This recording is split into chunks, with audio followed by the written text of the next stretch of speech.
ನನ್ನ ಹೆಸರು ನಾಗಿ. ನಾನು ಬೆಳೆದಿದ್ದೆಲ್ಲ ಹಳ್ಳಿಯಲ್ಲೇ. ಹಳ್ಳಿಯ ಸಂಪ್ರದಾಯ, ಪ್ರೀತಿ, ರಿವಾಜು ಎಲ್ಲ ಗೊತ್ತು ನನಗೆ. ಆದರೆ ಸಿಟಿಯ ಗಂಧಗಾಳಿವಿಲ್ಲ. ಇಂಥ ಹುಡುಗಿಯನ್ನು ನಮ್ಮ ತಂದೆ ತಾಯಿ ಸಿಟಿಯಲ್ಲಿರುವ ಹುಡುಗನ ಜೊತೆ ಮದುವೆ ಮಾಡಿದರು. ಅವರಿಗೆ ಹಳ್ಳಿಯಲ್ಲಿ ಇರುವುದು ಯಾವುದೇ ಪ್ರಯೋಜನವಿಲ್ಲ. ಸಿಟಿಯಲ್ಲಿದ್ದರೆ ಮಗಳು ಚೆನ್ನಾಗಿ ಇರುತ್ತಾಳೆ ಅನ್ನೋ ಭಾವನೆ. ಅದಕ್ಕೆ ನನಗೆ ಸಿಟಿಯಲ್ಲಿರುವ ಸಂಬಂಧವನ್ನು ನೋಡಿ ಮದುವೆ ಮಾಡಿದರು. ನನಗೆ ಬಹಳ ಹೆದರಿಕೆ. ಸಿಟಿಲಿ ಜನ ಹೇಗಿರ್ತಾರೆ ಅನ್ನೋದೇ ಗೊತ್ತಿಲ್ಲ.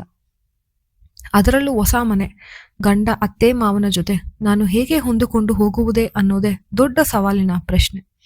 ಆದರೆ ಅವರೂ ಹಳ್ಳಿಯ ಹುಡುಗಿಯ ಸಾಂಪ್ರದಾಯಿಕ ಹುಡುಗಿ ಬೇಕು ಎಂದು ನನ್ನನ್ನು ಮದುವೆಯಾಗಿದ್ದರು. ಬಹುಶಃ ನನ್ನನ್ನು ಅರ್ಥ ಮಾಡಿಕೊಳ್ಳುತ್ತಾರೆ ಅಂತ ನಾನು ಸ್ವಲ್ಪ ಧೈರ್ಯ ತಗೊಂಡೆ. ಮದುವೆಗೆ ಮುಂಚೆ ನಾನು ಹುಡುಗನ ಹತ್ರ ಏನೂ ಮಾತಾಡೋಕೆ ಸಾಧ್ಯವಾಗಲಿಲ್ಲ. ಮದುವೆಯಾದ ಮೇಲೇನೆ ನಾವಿಬ್ಬರು ಮಾತನಾಡುವುದಕ್ಕೆ ಶುರು ಮಾಡಿದ್ದು. ಮೊದಮೊದಲು ನಾವಿಬ್ಬರ ಮಧ್ಯೆ ಎಲ್ಲವೂ ಚೆನ್ನಾಗಿತ್ತು.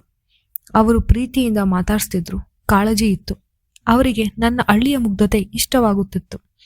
ಆದರೆ ದಿನ ಬರುತ್ತಾ ಅವರಿಗೆ ಇದೇ ತೊಂದರೆ ಆಗುತ್ತೆ ಎಂದು ನಾನು ಅಂದುಕೊಂಡಿರಲಿಲ್ಲ. ಹೌದು, ಅವರು ಯಾವಾಗಲೂ ನನಗೆ ನೀನು ಹಳ್ಳಿ ಪೆದ್ದು, ನಿನಗೇನು ಗೊತ್ತಿಲ್ಲ ಅಂತ ಹೀಯಾಳಿಸೋಕೆ ಶುರು ಮಾಡ್ತಾರೆ. ನನಗೆ ಇದರಿಂದ ಬೇಜಾರಾಗಿತ್ತು. ಅಪ್ಪ ಅಮ್ಮನ ಹತ್ತಿರ ಕೇಳಿದ್ದಕ್ಕೆ ನೀನೇ ಹೊಂದಿಕೊಂಡು ಹೋಗಬೇಕು, ಸಿಟಿ ವಾತಾವರಣಕ್ಕೆ ನೀನು ಹೊಂದಿಕೊಂಡು ಅದರಂತೆ ಬದಲಾಗಬೇಕು ಅಂತ ನನಗೆ ಬುದ್ಧಿ ಮಾತು ಹೇಳಿದರು. ನನಗೂ ಅವರು ಹೇಳಿದ ಸಲಹೆ ಉತ್ತಮವೆಂಚಿ ಬದುಕಬೇಕೆಂದು, ಗಂಡನನ್ನು ನನ್ನ ಕಡೆ ಸೆಳೆಯಬೇಕೆಂದು ನಾನು ಅವರು ಇಷ್ಟಪಟ್ಟಂತೆ ಬದಲಾಗಲು ಬಯಸಿ ನಾನು ಸಿಟಿಯ ಜನರಂತೆ ವರ್ತಿಸಲು ಪ್ರಾರಂಭಿಸಿದೆ. ನಾನು ಸಿಟಿಯರಂತೆ ಚೂಡಿದಾರ್ ಧರಿಸಲು ಪ್ರಾರಂಭಿಸಿದೆ. ಸೀರೆ ಮೂಲೆ ಗುಂಪಾಯಿತು. ಬ್ಯೂಟಿ ಪಾರ್ಲರ್ಗೆ ಹೋಗಿ ನಾನು ಸಿಂಗಾರಗೊಂಡೆ. ಹೋಟೆಲ್ನಲ್ಲಿ, ಒಟ್ಟಿನಲ್ಲಿ ನನ್ನ ವೇಷಭೂಷಣ ಎಲ್ಲ ಬದಲಾಯಿತು.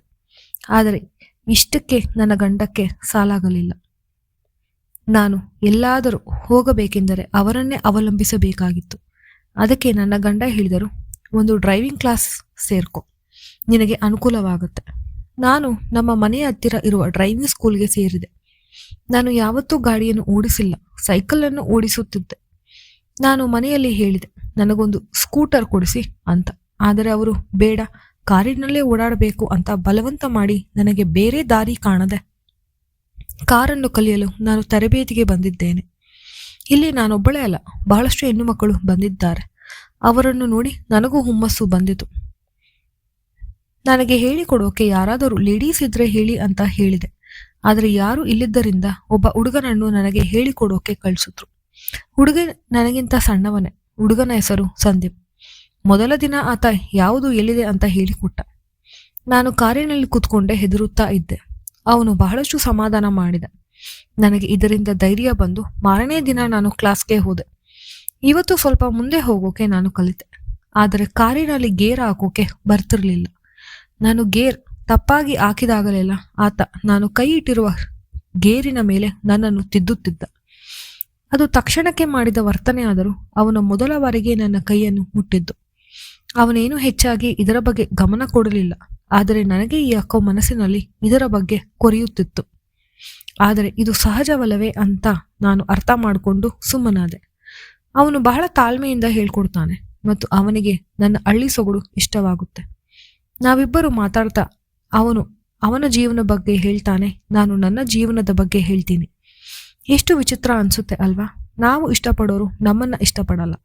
ಅದೇ ನಮ್ಮ ಪರಿಸ್ಥಿತಿ. ನಾನು ಇಷ್ಟೊಂದು ಬಾರಿ ಯೋಚನೆ ಮಾಡ್ತೀನಿ, ಸಂದೀಪ್ ಜಾಗದಲ್ಲಿ ನನ್ನ ಗಂಡ ಇದ್ದಿದ್ದರೆ ಎಷ್ಟು ಚೆನ್ನಾಗಿರುತ್ತೆ ಅಂತ. ಅಂಥ ಅದೃಷ್ಟ ನನಗಿಲ್ಲ. ನನಗೆ ಅವನ ಮೇಲೆ ಒಲವು ಜಾಸ್ತಿ ಆಯಿತು. ಅವನು ಹಾಗೆ ನನ್ನ ಜೊತೆ ಸ್ಪಂದಿಸುತ್ತಾನೆ. ನಮ್ಮ ಕ್ಲಾಸಿನ ಕೊನೆಯ ದಿನ ಬರುತ್ತದೆ. ಹೌದು, ಕೊನೆಯ ಕ್ಲಾಸ್ ಆಗಿದ್ದರಿಂದ ಸ್ವಲ್ಪ ದೂರ ಜಾಸ್ತಿ ಡ್ರೈವಿಂಗ್ ಹೋಗೋಣ ಅಂತ ಹೇಳಿ ಯಾವುದೋ ನಿರ್ಜನ ಪ್ರದೇಶಕ್ಕೆ ಕರೆದುಕೊಂಡು ಹೋಗ್ತಾನೆ. ಅಲ್ಲಿಗೆ ಹೋದ ಮೇಲೆ, ನಾನು ನಿಮ್ಮನ್ನು ಪ್ರೀತಿಸುತ್ತೇನೆ, ನಿಮಗೆ ಮದುವೆ ಆಗಿದೆ ಅಂತ ಗೊತ್ತು ಮತ್ತು ನಿಮಗೂ ನನ್ನ ಮೇಲೆ ಮನಸ್ಸಿದೆ ಎಂದು ನಾನು ಭಾವಿಸುತ್ತೇನೆ. ನೀವು ಒಪ್ಪುವುದಾದರೆ ನಾನು ನಿಮ್ಮ ಜೊತೆ ಜೀವನ ಕಳೆಯುತ್ತೇನೆ. ಅದು ಹೇಗೆ ಸಾಧ್ಯ? ನನಗೆ ಮೊದಲೇ ಮದುವೆ ಆಗಿದೆ. ಆದರೆ ಏನು ಪ್ರಯೋಜನ? ಗಂಡನಿಗೆ ನೀವು ಇಷ್ಟವಿಲ್ಲವಲ್ಲ. ಅವನನ್ನು ಮೆಚ್ಚಿಸೋಕೆ ಅಲ್ಲವೇ ನೀವು ಇಲ್ಲಿಗೆ ಬಂದಿರುವುದು? ನೀವು ಹೇಗಿದ್ದರೂ ಅವನು ಹಾಗೇ ನಿಮ್ಮನ್ನು ಇಷ್ಟಪಡಬೇಕಲ್ವೇ? ಹೌದು ಸಂದೀಪ್, ನೀನು ಹೇಳುತ್ತಿರುವುದು ನಿಜ. ಆದರೆ ಏನು ಮಾಡುವುದು? ಜೀವನವೇ ಹಾಗೆ. ಇಲ್ಲ, ಜೀವನ ಹೀಗೆ ಇರುವುದಿಲ್ಲ. ನಾವು ಅದನ್ನು ಬದಲಾಯಿಸಬೇಕು. ಸಂದೀಪ್ ನಾನೇನು ಇಷ್ಟು ಸಾಧ್ಯವೋ ಅಷ್ಟು ಒಪ್ಪಿಸುವುದಕ್ಕೆ ಪ್ರಯತ್ನಪಟ್ಟ. ನಾನು ಒಂದು ಹಂತದಲ್ಲಿ ಅವನ ಮಾತಿಗೆ ಒಪ್ಪಿದೆ. ಸಂದೀಪ್, ನಿಮಗೆ ಇನ್ನೂ ಡ್ರೈವಿಂಗ್ ಬರುವುದಕ್ಕೆ ಲೇಟ್ ಆಗುತ್ತೆ ಅಂತ ಹೇಳಿ ಮತ್ತೆ ನೀವು ಕ್ಲಾಸ್ಗೆ ಬನ್ನಿ, ನಾವಿಬ್ಬರು ಇಲ್ಲೇ ಭೇಟಿಯಾಗಬಹುದು. ನಾನು ಆಯಿತು ಅಂತ ಹೇಳಿದೆ. ಮನೆಯಲ್ಲಿ ಹೇಗಿದ್ರೂ ಯಾರೂ ಕೇಳುವುದಿಲ್ಲ. ನಾ ಇನ್ನೂ ಕಲಿತಿದ್ದೇನೋ ಅಂತ ನಾವು ಮತ್ತೆ ಭೇಟಿಯಾಗಲು ಶುರು ಮಾಡಿದ್ವಿ. ಮತ್ತು ಪ್ರತಿದಿನ ನಾನು ಒಬ್ಬಳೇ ಸಿಗುವಂತೆ ಸಂದೀಪ್ ನೋಡಿಕೊಳ್ಳುತ್ತಿದ್ದ. ಯಾವುದಾದರೂ ಪ್ರದೇಶಕ್ಕೆ ಕರೆದುಕೊಂಡು ಬಂದು ನಮ್ಮಿಬ್ಬರಿಗೂ ಏಕಾಂತ ಸಮಯವನ್ನು ಮೀಸಲಿಡುತ್ತಿದ್ದ. ಒಂದು ಬಾರಿ ಏಕಾಂತ ಸಮಯದಲ್ಲಿ ನಾವಿಬ್ಬರು ಸಲುಗೆ ಜಾಸ್ತಿ ಆಯಿತು.